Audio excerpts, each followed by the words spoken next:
Good morning to all of you. Today is my first class. My YouTube channel name is Assistant और आज मैं आप लोग को डॉस पढ़ाने वाली हूँ।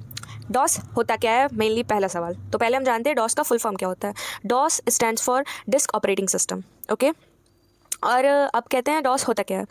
तो ये हमारा पहला क्वेश्चन है, डॉस क्या होता है। तो डॉस एक ऑपरेटिंग सिस्टम है जो कि कंप्यूटर के हार्डवेयर और यूज़र के बीच काम करता है।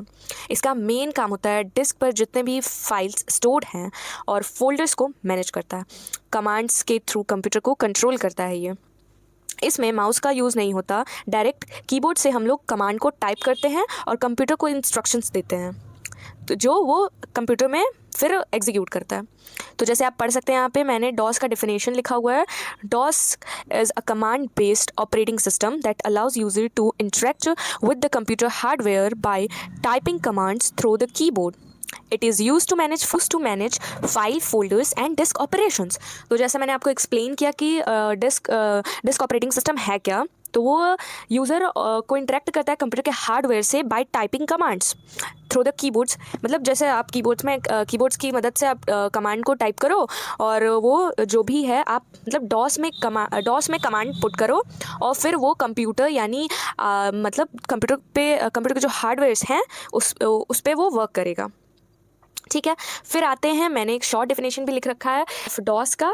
DOS is an operating system that control disk operations and executes command entered by the users. तो जो भी कमांड यूज़र के थ्रू इंटर करते हैं उसको एग्जीक्यूट करता है। तो हम लोग आते हैं अब डॉस के की पॉइंट्स क्या क्या हैं। तो जो डॉस है, पहला तो स्टैंड्स करता है डिस्क ऑपरेटिंग सिस्टम के लिए। It use command line interface. और ये एक सी यू आई क्या होता है। सी का जैसे दो तरह के होते हैं, एक होता है CUI और एक होता है GUI। तो CUI का फुल फॉर्म होता है कैरेक्टर यूज़र इंटरफेस और GUI का फुल फॉर्म होता है ग्राफिकल यूज़र इंटरफेस। तो जो डॉस होता है ये एक CUI है जो कि एक कैरेक्टर यूज़र इंटरफेस है। हम इसमें कोई भी ग्राफिक्स नहीं कर सकते हैं क्योंकि इसमें हम लोग सिर्फ टाइप करते हैं कमांड्स यूजिंग कीबोर्ड्स। जैसा कि नेक्स्ट लाइन में मैंने लिख रखा है थर्ड पॉइंट में, it does not use mouse and graphics. ये माउस और ग्राफिक्स का यूज़ नहीं करते हैं। And fourth line, it is use to manage files and folders. मैंने जैसा आपको बताया कि ये फाइल और फोल्डर को मैनेज करता है और प्रोग्राम्स रन करता है। फिफ्थ पॉइंट जैसा है मेरा, रन प्रोग्राम्स। तो जैसे कि आप जावा को आप अगर बिगनर्स हैं तो स्टार्टिंग में आप जैसे नोटपैड पे कमांड लिखेंगे, उससे सेव करेंगे और फिर आप आ जाएंगे कमांड प्रॉम्प्ट। हाँ, डॉस को हम लोग कमांड प्रॉम्प्ट भी बोलते हैं। तो जैसे आप आ जाएंगे कमांड प्रॉम्प्ट में और फिर आप वहाँ पर जावा का जो प्रोग्राम का एग्जीक्यूशन है आप वहाँ कराएंगे। पहले कंपाइल करेंगे फिर एग्जीक्यूशन करेंगे डॉस में। तो रन प्रोग्राम्स भी करता है। हाँ, एक ये भी चीज़ है, जो हमारा डॉस है वो एक टाइम पे सिर्फ एक ही प्रोग्राम को रन कर सकता है क्योंकि इसकी जो स्टोरेज लिमिट होती है वो बहुत कम होती है। दैट्स वाई ये एक टाइम में एक ही प्रोग्राम को रन कर सकता है।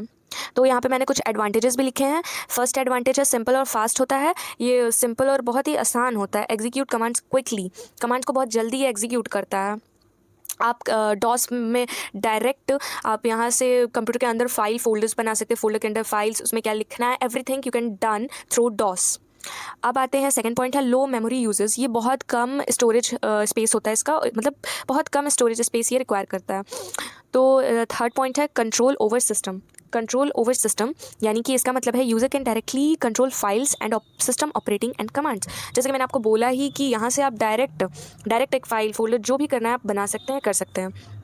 हाँ, और जो ये है ये थोड़ा सा बिगिनर्स के लिए ऑपरेटिंग सिस्टम क्या है, कैसे वर्क करता है, ये हेल्प करता है समझने में डॉस। डिसएडवांटेजेस में आते हैं हम लोग डॉस के। फर्स्ट पॉइंट है DOS does not support graphics icons और विंडोज़। जैसा मैंने आपको बताया ये एक CUI है, कैरेक्टर यूज़र इंटरफेस। इसमें हम सिर्फ टेक्स्ट कर सकते हैं, ये text based command line environment होता है। इसमें हम GUI नहीं कर सकते हैं, GUI ग्राफिक होता है। तो ग्राफिक नहीं कर सकते तो आइकन्स कहाँ से करेंगे और विंडोज़ कहाँ से करेंगे। इसमें हम माउस का यूज़ नहीं करते हैं। और यहाँ पे थर्ड पॉइंट है DOS can run only one program at a time. जैसा मैंने आपको बताया कि डॉस बहुत कम स्टोरेज, मतलब ये रैम का बहुत कम पार्ट लेता है। दैट्स वाई ये एक टाइम में एक ही प्रोग्राम को एग्जीक्यूट करता है। अगर जैसे आपने एक प्रोग्राम लिखा है और उस प्रोग्राम को आपको एग्जीक्यूट कराना है तो हमारे पास जितना स्टोरेज होता है बहुत कम अमाउंट में स्टोरेज होता है, तो जो आपने प्रोग्राम लिखा है वो पूरा का पूरा वो स्टोरेज में स्टोर कर लेता है, मतलब वो पूरे स्टोरेज के स्पेस को कवर करता है। और जब तक वो प्रोग्राम एग्जीक्यूट नहीं करेगा तब तक फिर नया प्रोग्राम हम उस पर मतलब स्टोर नहीं हो सकता, स्पेस फ्री नहीं होगा तो नया प्रोग्राम स्टोर कैसे होगा। दैट्स वाई एक टाइम पे मतलब एक ही प्रोग्राम रन हो सकता है। हाँ, दूसरा है DOS does not provide strong security features. हाँ, डॉस जो जैसा कि यहाँ पर मैंने आपको बोला, डॉस जो है वो एक स्ट्रॉन्ग सिक्योरिटी फीचर प्रोवाइड नहीं करता है। तो डॉस स्ट्रॉन्ग सिक्योरिटी फीचर क्यों नहीं प्रोवाइड करता है, क्योंकि देखिए ये ना ही एक मल्टी यूज़र मल्टीटास्किंग को, डॉस मल्टी यूज़र और मल्टीटास्किंग को सपोर्ट नहीं करता है। ये single user single tasking operating system है जिसके पास कोई कैपेबिलिटी नहीं है कि मल्टीपल यूज़र अकाउंट्स को मैनेज कर सके। और इसका मतलब ये होता है कोई भी यूज़र एक मशीन पे वर्क कर रहा है तो वो एक मतलब पूरे फाइल और पूरे सिस्टम का जितना भी फंक्शन है वो एक इंसान उसको पूरा मैनेज करेगा, वो एक यूज़र मैनेज करेगा पूरा। इसकी वजह से उसके पास सारे फाइल्स और पूरे कंप्यूटर के जितने भी फंक्शन सिस्टम फंक्शंस हैं उसका एक्सेस होगा। तो इस वजह से यहाँ पे स्ट्रॉन्ग सिक्योरिटी फीचर्स को ये नहीं प्रोवाइड कर पाता है। और कोई इसके पास मेमोरी का भी प्रोटेक्शन नहीं है, जैसा रैम बहुत कम अमाउंट ऑफ स्पेस होता है, स्टोरेज होता है, तो DOS does not support protective main memory. Okay, तो नेक्स्ट लाइन है user must remember commands which is difficult for beginners. ये तो स्टार्टिंग में जब आप डॉस के कमांड्स को, मैं आपको अभी आज तो बस इंट्रोडक्शन क्लास है, जब मैं डॉस के आपको आगे चल के कमांड्स बताऊंगी तो वो आपको धीरे धीरे याद होंगे जब आपको उसको बार बार यूज़ करेंगे, क्योंकि वो थोड़ा डिफिकल्ट है यूज़ करना और उसको याद रखना।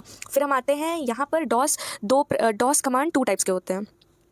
पहला होता है एक्सटर्नल कमांड्स और दूसरा होता है इंटरनल कमांड्स, और मैं इन दोनों कमांड्स के बारे में आपसे बाद में आपको एक्सप्लेन करूँगी। एंड मैं अपना वीडियो यहीं एंड करती हूँ। मैं आपसे मेरी रिक्वेस्ट होगी कि आप मुझे लाइक शेयर एंड सब्सक्राइब ज़रूर करेंगे, और मैं ये पीडीएफ भी आपको प्रोवाइड कर दूँगी अपने डिस्क्रिप्शन में। And please like and share subscribe.